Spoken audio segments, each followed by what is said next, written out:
In this video, I will show you how to buy an item from someone else's wish list on Amazon.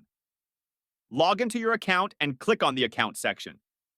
Then select the Find a List of Registry hyperlink. Click on that. This will take you to a list of registries you can choose from. For this example, I will pick the baby registry. Now, scroll down a little and you can search for a name here. I will go with Kimberly. Click on Search, and you will now see a list of baby registries with Kimberly across the nation. You can also narrow down the search by putting in the city, state, arrival, month, and year.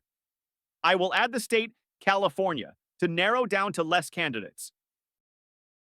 Then, click on Search to update it. I will now select Kimberly Hernandez from San Jose.